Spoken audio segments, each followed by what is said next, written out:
Yo, hello guys. Pada kesempatan kali ini, Mimin akan merekap alur cerita dari Donghua Wanjie Duzun part ke-20. Tapi sebelum itu, tak bosan-bosan Mimin mengingatkan kepada kalian untuk like, komen, dan juga share video ini kepada teman-teman kalian agar channel ini makin berkembang. Dan jangan lupa juga untuk subscribe dan nyalakan lonceng notifikasi agar kalian selalu menerima updatean video terbaru dari Mimin. Oke, tanpa berbasa-basi, masuk intro dan selamat menonton guys.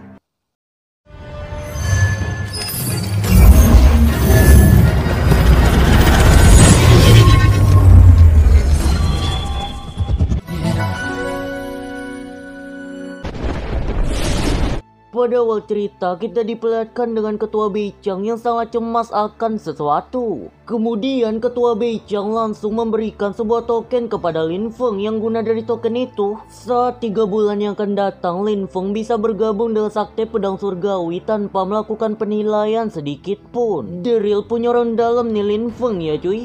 Kemudian Ketua Beicang pamit undur diri dari tempat tersebut, yang disusul pula dengan seseorang misterius. Dapat Lin Feng rasakan kekuatan orang misterius itu berada pada ranah Divine Martial. Ya, semoga saja Ketua Beicang akan baik-baik saja. Setelah itu dapat terdengar Lin Feng di sini berniat untuk menekan racun jahat Xiang-Er dengan pola prasasti milik Lin. Awalnya Xiao Tian menganggap kalau Lin Feng ini sangat gila. Apakah kau tidak takut kalau jiwamu itu akan terkikis oleh racun jahat milik Xiang-Er? Kemudian Lin Feng menjawab bahwa saat ini ia telah sampai pada status jiwa. Apalagi ketika digabungkan dengan kekuatan ilahi, maka itu bisa menekan racun Xiang-Er. 主人居然没事。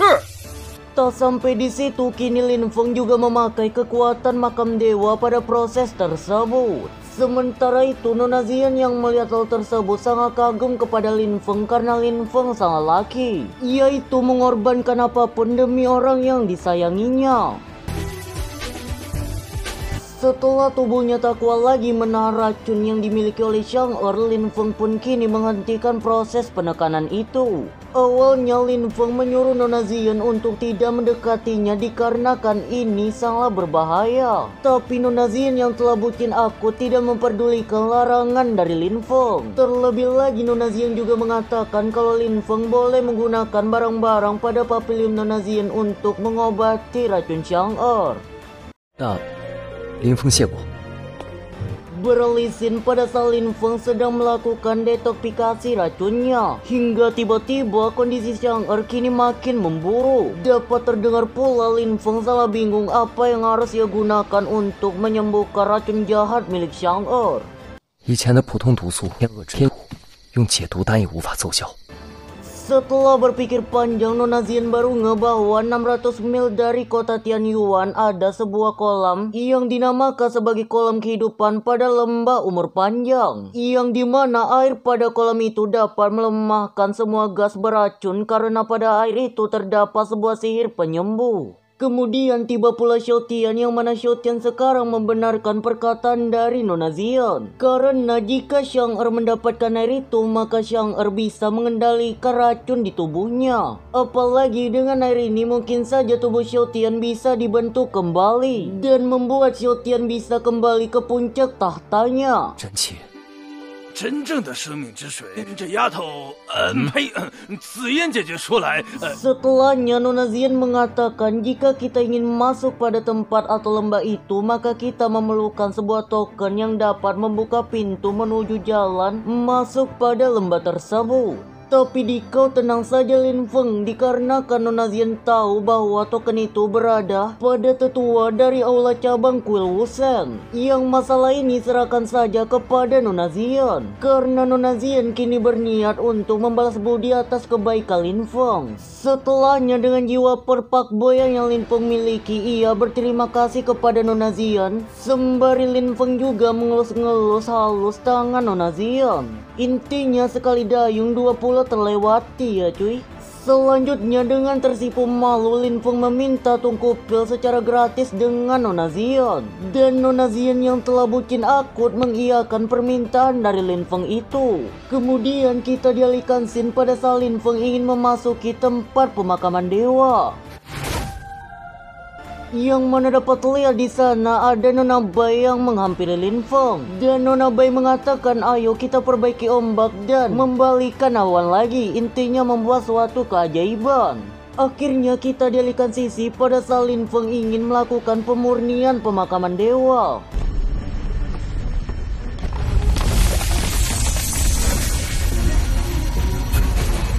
和引气铭文类似，但是可以牵引天。 中天阵文，以天地。 Kemudian Lin Feng banyak mendapatkan pola-pola dewa dari proses pemurnian itu. Yang hal ini merupakan cara untuk sampai pada ranah surgawi. 以后也就多了几分底蕴。 Keesokan harinya Tungku Pil pun telah tiba pada kediaman Lin Feng. Alhasil Lin Feng langsung mencoba untuk membuat pil penembus surgawi guna menyembuhkan kakeknya. Kita beralih sisi, kini Lin Feng memberikan pil detoksifikasi kepada Xiang-Er. Yang mana pil itu ditambahkan dengan darah psionik milik Lin Feng. Dan kemungkinan dengan pil ini bisa menyadarkan Xiang-Er kembali. Setelah itu datang pula Lin Zenan yang menghampiri Lin Feng. Sembari Lin Zenan menanyakan kondisi terkini dari Xiang-Er. Lin Feng menjawab bahwa Xiang-Er tidak baik-baik saja, makanya ia ingin pergi untuk memurnikan air kehidupan. Tapi Lin Feng salah mencemaskan keadaan kakeknya. Kemudian Lin Zenan menjawab bahwa ia akan baik-baik saja, jadi Lin Feng tak perlu mengkhawatirkannya. Setelahnya Lin Feng memberikan pil penembus surgawi kepada kakeknya. Dan selanjutnya Lin Feng mulai mengukir pola formasi roh dan pembentukan pola pedang guna melindungi keluarga Lin dari ancaman bahaya. Kemudian Lin Feng, Xiang-Er dan Nona Zian kini mulai melanjutkan perjalanan mereka. Dapat lihat kini Lin Feng dan kawan-kawan menaiki sebuah kereta kuda dengan tujuan menuju kota Tianyuan. Tak menyanyiakan waktu, Nona Zian langsung menjelaskan tentang apa-apa saja yang harus Lin Feng ketahui tentang kota Tianyuan. Yang Lin Feng harus ketahui, di dalam kota ini terdapat 3 klan utama, yaitu klan Lo, klan Mo, dan klan Lan. Yang masing-masing klan itu memiliki orang-orang jenius di dalamnya berada pada ranah Heavenly Martial. Dan untuk informasi lainnya dapat Lin Feng baca pada buku yang Nona Zian berikan. Dapat terdengar pula bab 11-12 dengan Lin Feng yang fuckboy, kini Xiao Tian juga ikut-ikutan jadi fuckboy. Dengan Xiao Tian yang kini mulai menggoda Nona Zian. Tapi tiba-tiba terlihatlah sebuah kapal terbang yang langsung menghentikan pergerakan dari kuda mereka. Ternyata orang yang menggunakan kapal terbang itu ialah paman dari Nona Zian. Awalnya terlebih dahulu Lin Feng mengucapkan salam sapanya kepada utusan keluarga Mo itu. Kemudian paman Nona Zian mengatakan bukankah ini Lin Feng seorang jenius yang sering diomongkan. Setelah itu Lin Feng dan Nona Zian disuruh naik ke kapal oleh paman Zian.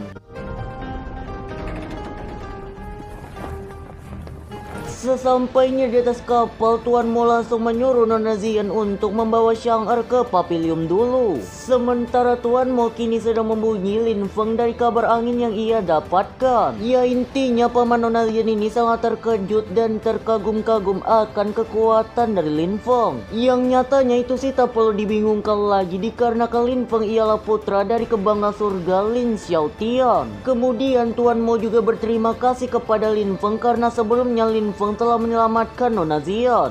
Dan untuk balas budi, paman Nona Zian mengatakan kalau 3 hari yang akan datang, ia akan mengantarkan Lin Feng ke lembah Chengseng agar Lin Feng dapat mencari air kehidupan.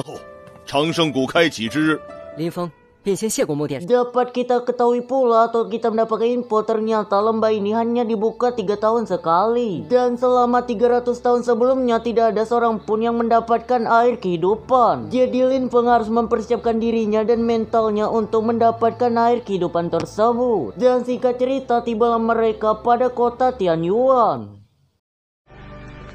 Setelah itu Lin Feng langsung diarahkan pada kediaman atau tempat tinggal sementaranya pada saat ini. yaitu di sebelah tempat keponakan paman Nona Zion. Kemudian Lin Feng juga berkata kepada Nona Zion bahwa ia tidak akan melupakan apapun yang telah Nona Zion berikan kepadanya. Dan untuk masa depan Lin Feng pasti akan menuruti apa yang Nona Zion mau, baik itu melewati api maupun melewati lautan. Karena mendengar hal tersebut, Nona Zion langsung menggoda Lin Feng dengan mengatakan bagaimana kalau Nona Zion menginginkan tubuh Lin Feng. Karena di dalam tubuh Lin Feng terdapat banyak hal yang tersembunyi. Karena hal ini, Lin Feng langsung tersipu malu. Kemudian Nona Zion langsung pergi dari tempat tersebut. Kita beralih sisi dapat terlihat pula antek-antek dari klan Luo memberitahukan kepada Patriark Agung bahwasannya Lin Feng kini telah berada di kota Tianyuan. Kemudian Patriark Agung klan Luo menanyakan apa tujuan Lin Feng kemari. Antek-antek mengatakan bahwa Lin Feng mungkin ingin mencari air kehidupan. Kemudian karena menolak tersebut, ide-ide licik dari Patriark Luo pun muncul.